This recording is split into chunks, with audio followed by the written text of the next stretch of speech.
one of the world's most beautiful and unique creatures, except for they've been put through the cruel and unruly abuse of humans for the last 1,000 years.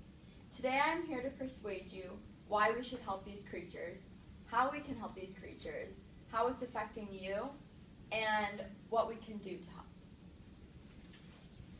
Have you ever really taken into consideration how elephant abuse can affect you, or how it can affect the economy?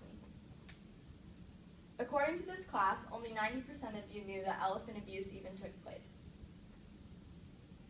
That is where I come in. I am here to inform you of elephant abuse, and my goal by the end of this is to reach a conclusion of how to save the elephants. Lily Tomlin once said, "Elephants are among her favorite fellow earthlings. They're playful, tender, loyal, and show empathy for one another that is truly amazing." There is a saying, "Once the student is ready, the teacher will appear." The elephants are here as our teachers. The first thing you need to know is that the elephants need our help. Every elephant has a story, and we can be a part of that story. Elephants are a colorful species and extremely charismatic. They fill us with wonder and are such intelligent and amazing animals. A zookeeper from the Oakland Zoo said that elephants are the most majestical animal in the entire world and that there is no other animal like them. They are famous for their intelligence and their memory, and they are a worldwide symbol for luck. Dr. Joyce Poole, an elephant biologist, has developed a strong sense for all of this and refers to them as big thinking creatures. Their brain capacity and empathy for one another, their ability to recognize their self in a mirror, which shows that they can recognize themselves, and the way they interact can come very close to the way humans do. An elephant's trunk kind of serves as their mirror for their way of life. Not only do they use it for smelling and eating and bathing, but they use it to communicate with each other as well. Elephants are extremely social and never go within 5 feet apart within each other.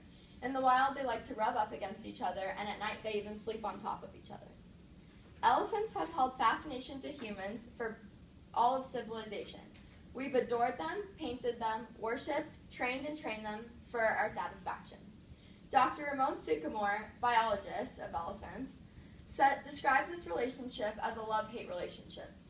Although we've been so infatuated with them for so many years, we've also used them in war for battles and abused them in order to train them. You can sort of describe this relationship as exploitation, whether it's exploitation for their ivory, exploitation for their meat, and mostly for entertainment purposes. America's first captive elephant arrived in 1796, and this became a tradition, shipping elephants from across the seas over to America to be put out for public display. This bizarre practice became big business, and by 1905, over 100 circuses were opened, and the most popular act was always the Elephant Act. Millions of circuses still exist today, and the same Elephant Act still occurs. The dancing, the prancing around, hooking onto each other. 50% of you told me that you've been to the circus before, and it seems like such a happy feeling watching the elephants do their act, and you wonder to yourself, how could they have possibly trained the elephants to do this, and how cool it is. But once you find out truly how they were trained, it's not so much of a happy feeling anymore. This is Nosy. He was born in Zimbabwe in 1982. He was captured as a baby after a calling that killed his entire family and left Nosy as an orphan. She, along with 62 other elephants, were sold to circuses all around the world. Nosy was sold to a small circus in Florida. Of the elephants, Nosy is the only one still performing today because of the abuse that they were all put through. Dr. Joyce Poole says every time she goes to see a circus, she sees what looks like elephants, but they're not acting as elephants.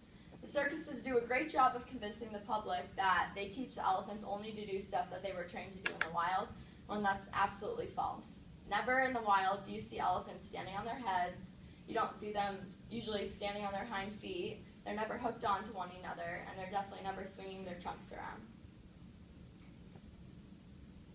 So how do humans get elephants to do this, and why do the elephants listen? First, they remove their babies from their mom. Then a breaking down period occurs. They break down the elephant's spirit in order to get them to do whatever they want. They start with easy tricks such as teaching the elephant how to lift its leg. They use physical abuse in order to train the elephants, and they strike fear in the baby elephants to get them to listen. Jeff Keensley, an Oakland Zoo keeper, said that ultimately the elephants are trained off of fear. They live their entire lives in fear, and never is there a happy moment for them in this environment. They're just waiting for their next feeding. They walk around with ropes tightly tied around their ankles that often cut off their circulation. Someone's always tightly holding onto their trunk to get them around with a bull hook pressed up against their back. A bull hook is a metal tool that has a point and a hook at the end of it that's used to jab the elephant in order to get it to do what it wants. There's a point at the end that's used to get the elephant away from you and you poke it into it, and then there's a hook that you use to hook the elephant in and get it to come towards you. It's extremely hurtful to the elephants and normally causes super deep wounds. And the elephant becomes so afraid of the tool that by the end of it all, the trainers don't even have to actually use the tool on them. They can just show them the tool, and the elephant's so petrified that it does what the trainer tells them to. And that's why in the circus, you usually see the ringleader carrying around what looks like a cane. It's really a weapon used for the elephants. This is all because people are willing to buy a ticket to the circus. But maybe if more people were informed of what really goes on behind the scenes, people wouldn't be so willing. And if hearing about what happens to the elephants and the disgusting things that the elephants are put through doesn't make you want to put an end to this, then let me tell you how humans are affected by it. In 1903, there was an elephant named Topsy. Topsy lived in New Jersey and was a feature at a amusement park there. And Topsy was completely abused, and his keeper, he fought back 3 times, and then on the last time, his keeper went to go feed him a lit cigarette, and Topsy ate the lit cigarette and ended up crushing the keeper to death because he couldn't take the abuse anymore. And immediately after, they had Topsy killed. Like I said earlier, elephants have a great memory, and they're extremely smart. Because of humans, these elephants have been put through terrible things, and elephants hold on to that and are starting to act out upon it. Elephants are also known to be very forgiving, and sometimes elephants are saved from the circuses and brought to habitats that they can live in, and they don't take it out on the humans. They're very forgiving of it. But normally when the elephant sees these terrible things happening to their loved ones is when they become more aggressive. They're extremely emotional, just like humans, and often become depressed because of this. On the other hand, because of elephants being captured and killed off so often, they're unable to naturally reproduce, which is the elephants are now becoming extinct because of it, and it's affecting our ecosystem. So, how can we help? Although ideally elephants should not be put in zoos, they realistically are. So when you are going to support these zoos, do your research on the zoos. Make sure they're giving proper living situations for the elephants and giving the most natural environment for the elephants they can. Don't support circuses. If we don't give them their money, they can't put on shows. It's a business, plain and simple as that. But ultimately, we need to speak up, because as smart as elephants are, they can't speak up for themselves.